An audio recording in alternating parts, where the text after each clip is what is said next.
with the National Heritage Board reopening the case of 38 Oxley Road as a potential national monument. Significant questions have arisen about the relevance of the 2016 Ministerial Committee's work.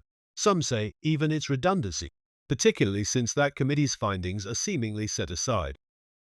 In response to questions from members of Parliament, Minister for Culture, Community and Youth Edwin Tong explained that the NHB has initiated a new assessment to evaluate the site's eligibility for designation as a national monument, following an application for its demolition by Lee Wei-Ling, the youngest son of Lee Kuan Yew. This situation has led to public criticism and pointed questions. Is the NHB's new study an unnecessary expenditure of public resources, and did the Ministerial Committee truly serve the public interest? The Ministerial Committee, formed in 2016 and led by then Deputy Prime Minister Chee Hean, was tasked with creating draw plans for the property. This included exploring options ranging from preservation to demolition, without committing to a specific outcome. Over the span of nearly 2 years, the committee assessed 38 Oxley Road's architectural, heritage and historical value. Over the span of nearly 2 years, the committee assessed 38 Oxley Road's architectural, heritage and historical value, collected perspectives from Lee Kuan Yew's children, and compiled information to serve as a reference for future governments. This work culminated in a report issued in 2018, which outlined several options but deferred any specific recommendation, citing the life interest Lee Kuan Yew had left to his daughter, Dr. Lee Wei Ling, who resided at the property. Yet, the lack of a decisive outcome, now compounded by NHB's reassessment, has raised serious doubts about the effectiveness of the committee's work. Tong clarified that while NHB research was included in the 2018 report, it was never formally presented to the Preservation of Sites and Monuments Advisory Board, the independent body overseeing national monument designations.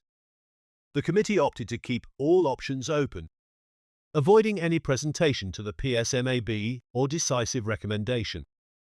With the NHB now conducting a near-duplicate review, many are questioning why the committee's findings cannot be reused. If, as Minister Tong or the NHB might argue, these findings are considered outdated, setting aside the notion of a historical assessment becoming outdated, it raises the question, was the committee's work effectively redundant, and if so, who is accountable for any wasted resources?